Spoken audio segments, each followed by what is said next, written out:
today we want to look at another very important observation in the book of Acts. In fact, even though we said the book of Acts is full of acts, but there is another important observation that makes the book of Acts happens, and that is what we want to do today. But before we do that, we want to look first at New Testament books over and against the background of the story that we have read in the book of Acts. So we're going to talk about another observation which we are going to talk about today. But before we do that, I want to go back through the book of Acts, because most of the New Testament books were written during this period. Now, some of them were not, and we're going to look at those. Most of the New Testament books, including the gospel, were written during this period. So I want to put that in context. So I'm going to show you a diagram, a picture. Now, this picture is not original with me, and I'm going to show you who made this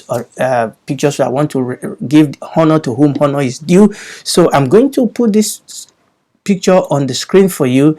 Now, this picture is absolutely gold.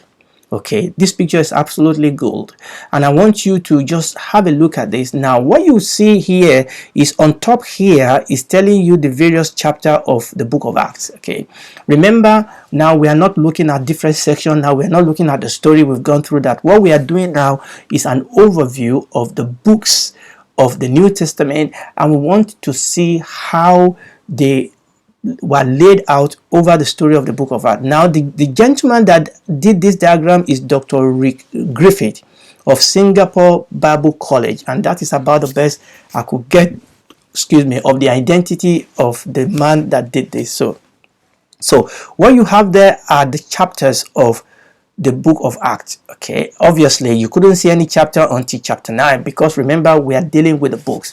And now you can see over here in red the gospel, the book of the gospel: Matthew, Mark, Luke, and John. And also you can see the book of Acts there.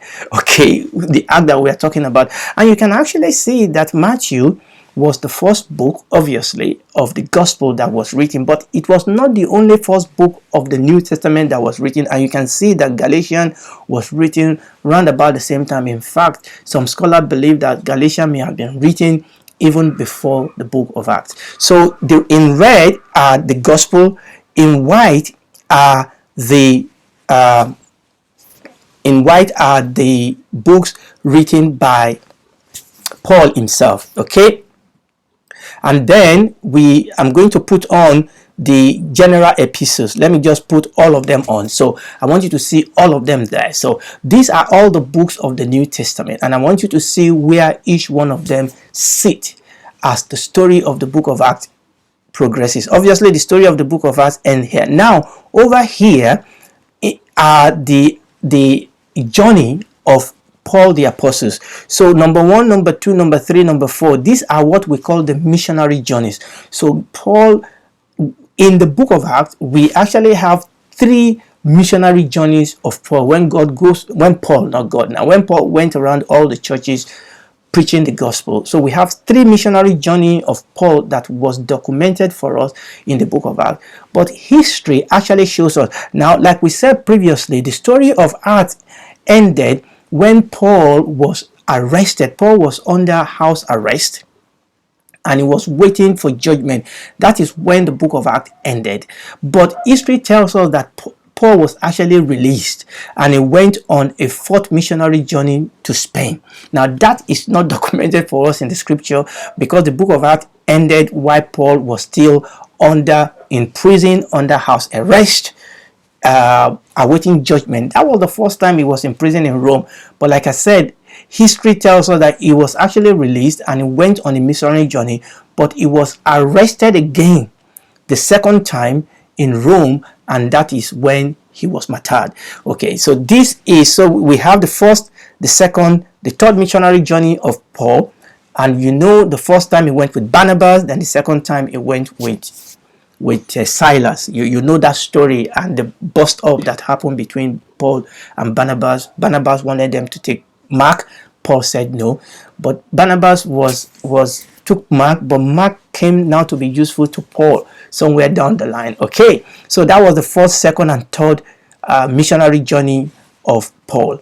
And then we have the fourth missionary journey, which was after he was released following the first imprisonment in Rome, but he was rearrested again, and then it was martyred. Now, what I want you to then see, obviously, is to see how the books pans out. So the book of Galatians was actually written during first Paul's missionary journey. And then obviously in yellow we have what we call the general epistles. So I want you to see where the general epistles were written in the progression, and you can see that the book of James was written very, very, very early.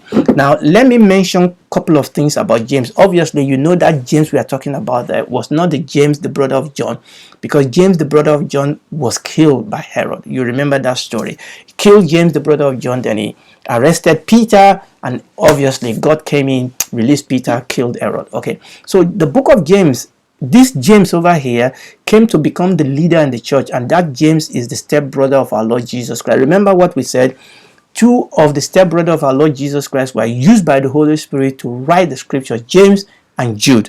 James and Jude, both of them were brothers of our Lord Jesus Christ. So that was the James that I showed you on that screen. So let me put that back again.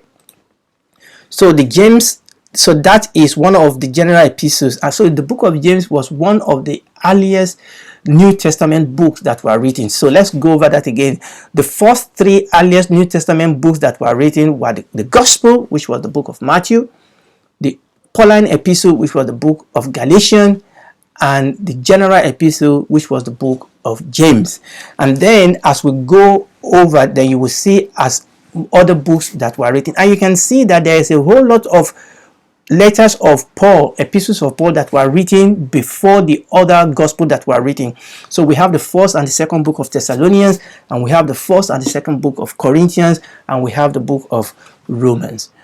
Oftentimes Paul tends to write letter backs to a group of people that he has visited before. He visits them, and you remember the book when Paul went to Thessalonica, he was run out of town. He was there just for a few days because because there were a group of people that were after him essentially. So when he went to Thessalonica, he was there just for a few moments before they ran him out. And oftentimes what tends to happen is that Paul goes to a place, he preached the gospel, he left, maybe he was run out of town, or maybe he has to go to another place to preach the gospel, then he writes letters back to them. But there are some group of people that Paul did not visit, or he wrote letter there in anticipation. For example, the book of Rome. Okay, Paul actually wrote the book of Rome before he visited Rome. Okay, and that is very, very important. Remember, Paul did not actually get to Rome. Let me put that back on the system again.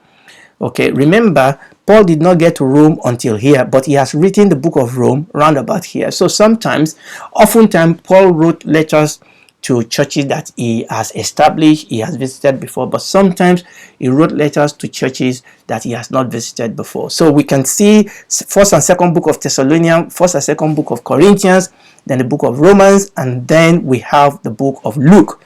Now you can see how, and that's what I want you to see. I want you to see how those books were written along the story of the book of Acts, and it is important. So if you know where the book was written, you can actually then go back to the story of the book of Acts and see because the book of Acts essentially, like we said, is the story of how this gospel, how this truth was taken from the corner of Judea in Galilee and how it spread throughout the then Roman world all the way to Rome.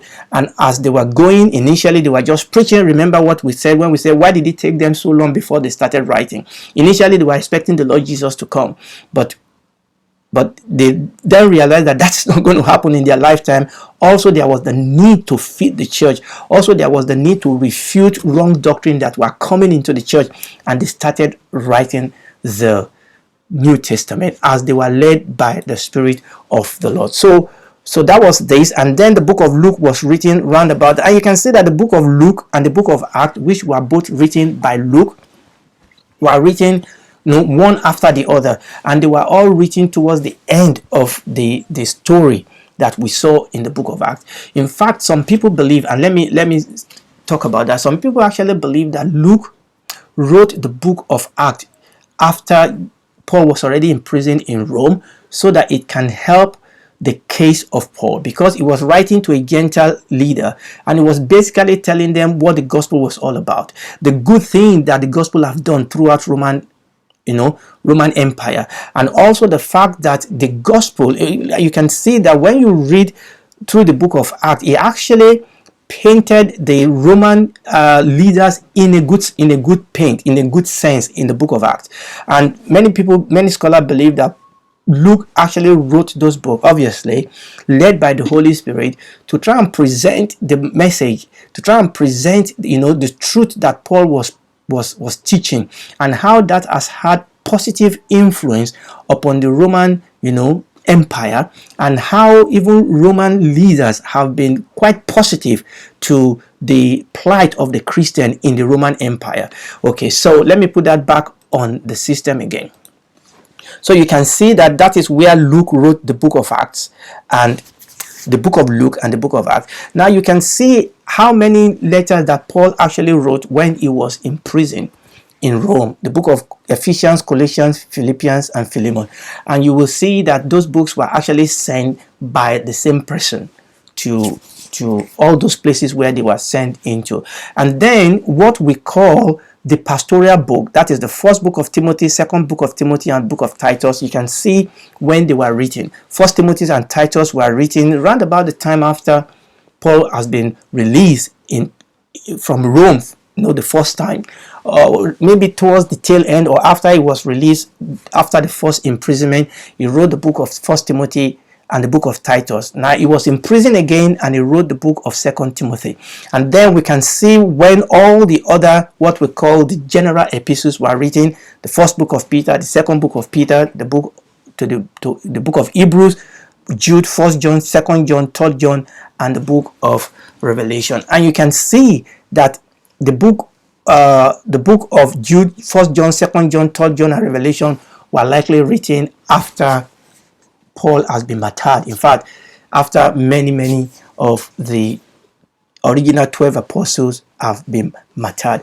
And I really want to thank God for this gentleman, Dr. Rick Griffith, for this wonderful picture that we have here. So this gives us a bird eye view, and over here you can actually see these are AD, so AD 35, AD 48, and I think this is absolutely brilliant tool for us to see, in one picture, the missionary journey of Paul, all the books of the Bible, the gospel, the book of Acts, and the epistles of Paul, the general epistles, or the general epistles, and how they fit into the story of the book of Acts.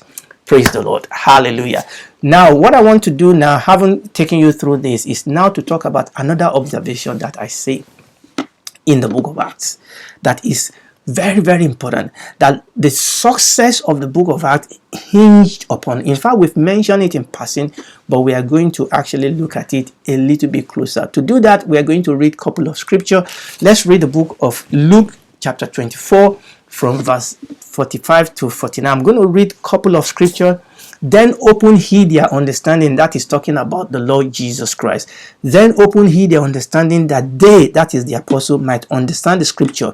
And said unto them, thus it is written, and thus it behoved Christ to suffer, and to rise from the dead the third day, and that repentance and remission of sins should be preached in his name among all nations, beginning at Jerusalem.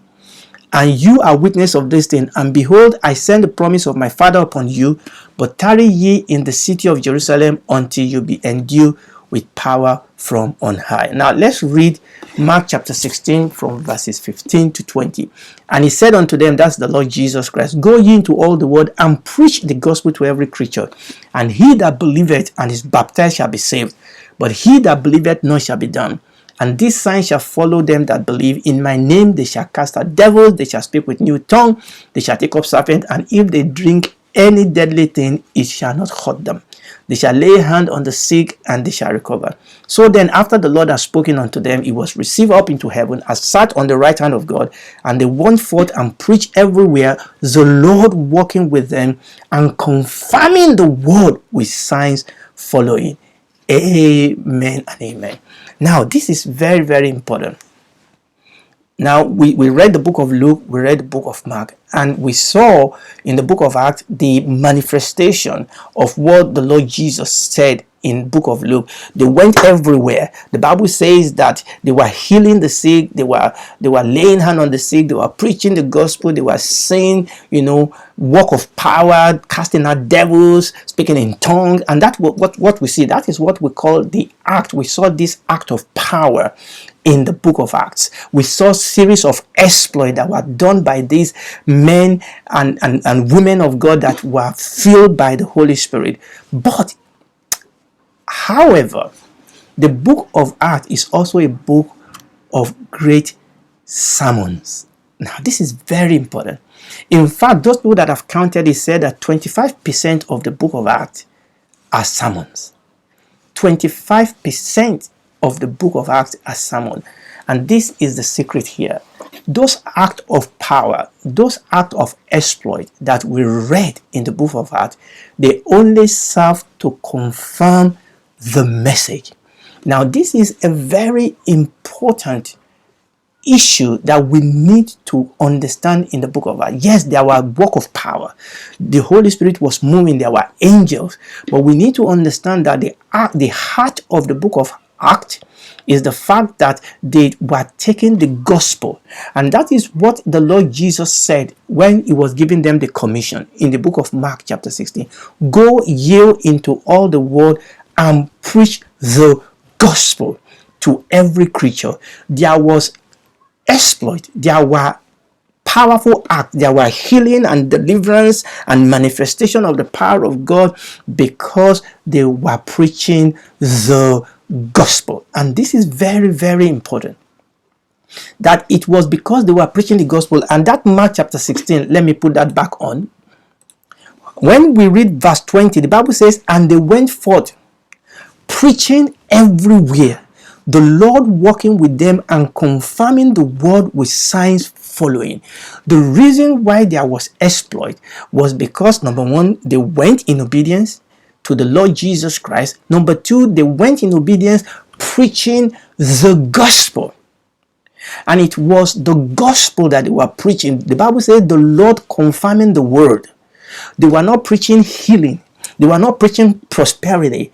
They were preaching the gospel. Now, we are not going to go into the detail of what they were preaching today. The next time, by the grace of God, maybe that is what we're going to do in our 100th anniversary. I don't know. But the next time the Lord permit us to come back to this series of teaching, maybe the next teaching or the one after that, because I really don't know what the Lord will help us to do for the 100th celebration.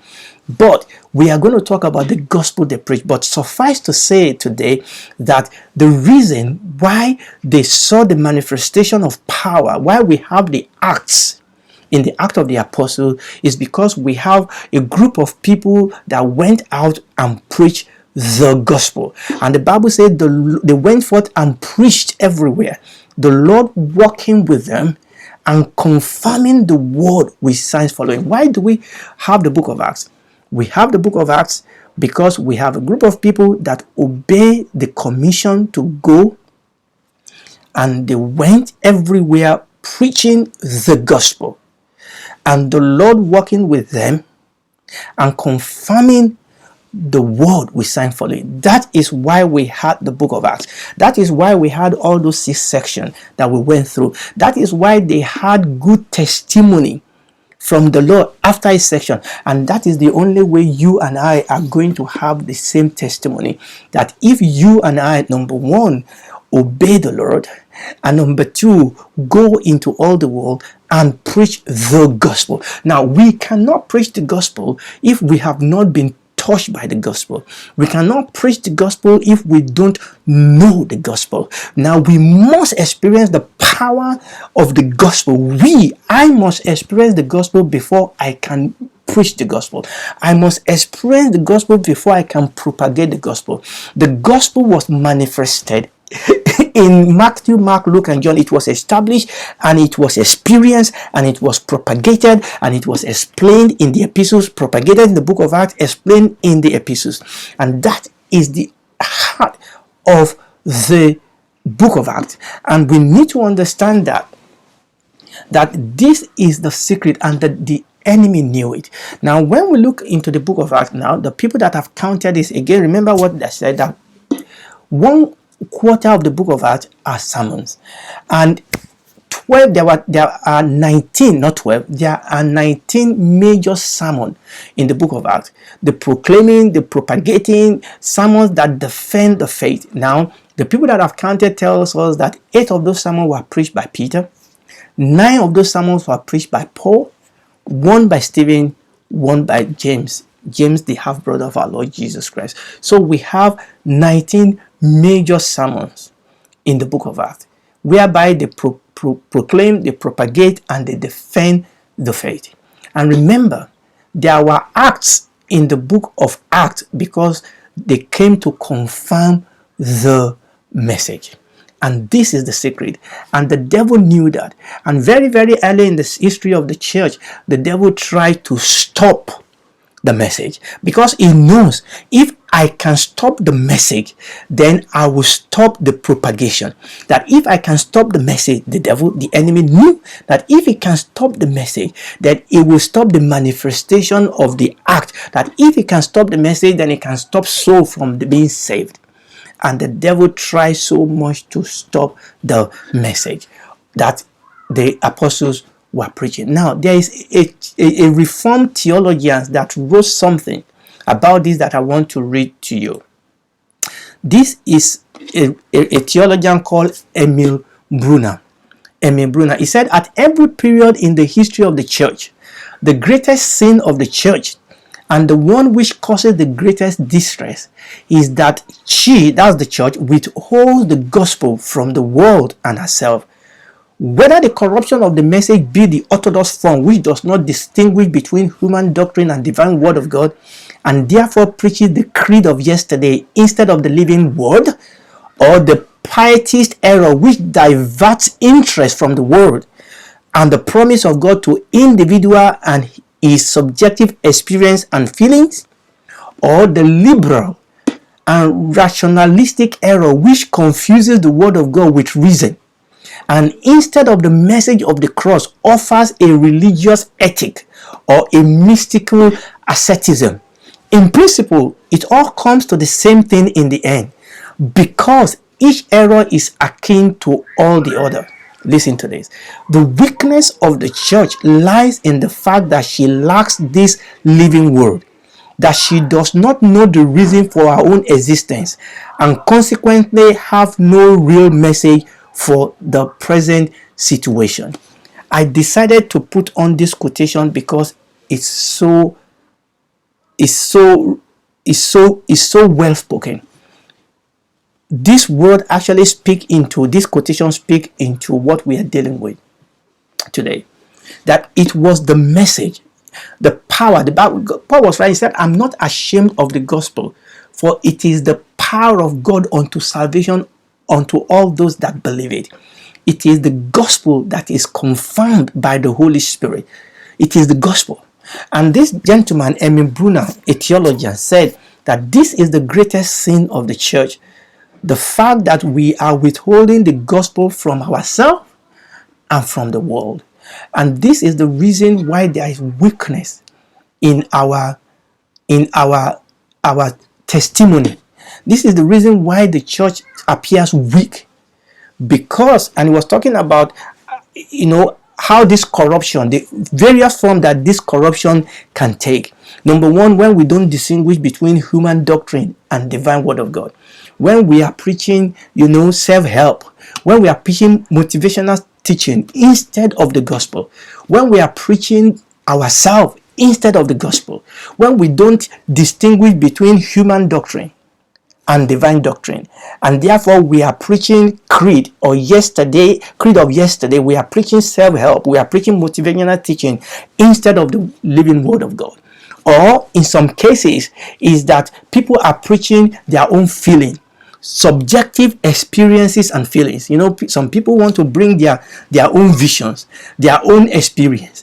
We are preaching our own experience instead of the word of God. And lastly, the group that bring error is when we are preaching liberalism or rationalism instead of the message of the cross.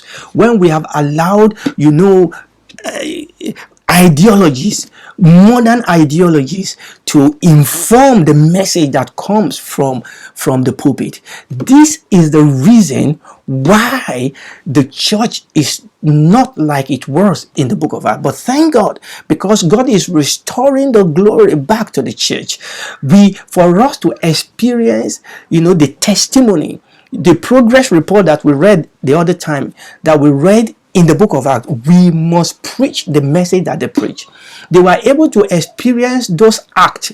They were able to experience the outpouring, and they were able to experience the manifestation of the Holy Spirit because they were preaching the gospel. And this is very, very important. In the book of Acts, there were concerted, even demonic effort to stop the message. When that failed, what then happened is that the enemy made attempt to dilute and pollute the message. To dilute and pollute the message. And you remember when we were talking about doctrine, we knocked this very well on the head. But let's read a couple of places and then we'll round up today, that shows us how the enemy tried to pollute, because the enemy knows where the power is. This was first of all the apostles. You remember, after they were arrested, they were put in prison. The angel came, opened the prison, tell them to go and minister, and then they arrested them again and they brought them. Acts chapter 5 verses 27 to 32. And when they had brought them, the soldiers brought them and they set them before the council, and the high priest asked them, saying, did not we straightly command you? Can you see that? We mandated you. We commanded you, straightly commanded you, that you should not teach in this name. And behold, you have filled Jerusalem with your doctrine and intend to bring this man's blood upon us. You see, they knew that for us to stop this movement, for us to stop this propagation, we have to stop the message. They said, we straightly command you to stop. But what did Peter say? Verse 29, then Peter and other apostles answered and said, we ought to obey God rather than men. The God of our fathers raised up Jesus, whom you slew and hung on the tree. Him had God exalted with his right hand to be a prince and a savior, to give repentance to Israel and forgiveness of sin. And we are witness of this thing. So is also the Holy Ghost, whom God has given to them that obey him. The Holy Ghost, whom God has given to them that obey him. Them that obey him to carry the gospel and preach the gospel. Remember, the gospel always brings persecution. But we can only experience the power of God if we preach the gospel. And like I said, by the grace of God, when the Lord grant us the permission, whether the next teaching or the one after that, we are going to see what was the message that they preached. Okay, this great 19th sermon that we saw in the book of Acts, there is a heart, there's a message. It is when we pervert the message, it's when we preach another message, another gospel. That is why we don't see the power. Acts chapter 20 verses 28 to 32. Take it therefore unto yourself and to all the flock over the which the Holy Ghost has made you overseer, to feed the church with balanced diet, not all this imbalanced diet that the church is being fed. Feed the church which he has purchased with his own blood. For I know that after my departing shall grievous wolves enter in among you, not sparing the flock. And also from your own self shall men arise, speaking perverse things, to draw away disciples after them. Therefore watch and remember that by the space of 3 years I cease not to warn every one of you night and day with tears. And now, brethren, I commend you to God and to the word of his grace, which is able to build you up and to give you an inheritance among all them that are sanctified. Praise the Lord. You know, we have so many weird teaching going on in the church today, and many of those people have big platform, they have big social media, they have big TV program, but they are not preaching the gospel. They are preaching motivation, they are preaching Eastern religion, they are preaching New Age religion. And that is why it is important for us to understand the gospel. Let me read one more before we close on today. Galatians chapter 1 verses 6 to 9. Paul was writing to the Galatians, I marvel that you are so soon removed from him that called you into the grace of Christ unto another gospel, which is not another, but there are some that trouble you and will pervert the gospel of Christ. There are so much perversion of the gospel of Christ today, and we have to understand this, because many of the people that preach some of these things, they have big titles, they have big names. Many of them have youth ministry, many of them have big followership, but the Bible says they are preaching a perverted gospel of Christ. Verse 8 says, but though we or an angel from heaven preach another gospel unto you than that which we have preached unto you, let him be accursed. That is how serious this is. That those people, Paul was writing here by the Holy Spirit, that if any man, if any woman preach another gospel, there is a curse upon such. As we have said, so say I now again, if any man preach another gospel unto you than what you have received, let him be accursed. Now we are going to pick this up next time by the grace of God. Again, like I said, for our 100th celebration of this teaching on the Bible, we're going to see how the Lord will lead us. But we're going to then take up, maybe during the 100th celebration, or if the Lord leads us to do something specific, either next teaching or the teaching after that, we're going to come back and ask ourselves, what was their message? What was this message that power attended to? And if you are listening to me today, listen, the message is this: there is no other name given among men whereby man. There's no salvation in religion. There's no salvation in self-help. There's no salvation in any other man or any other group. The salvation is in Christ Jesus. He died for you. And that is why he died for you and I, so that through his death we can be saved. For God so loved the world that he gave his only begotten Son, that whoever believes in him will not perish but have everlasting life. Come to him today. Accept him as your Lord and Savior. Invite him into your life to save you, and he will. He will make you a daughter. He will make you a son. He will bring you home. You will be a member of the family. And when this is all over, you will spend eternity with him in new heaven and new earth. Father, we thank you.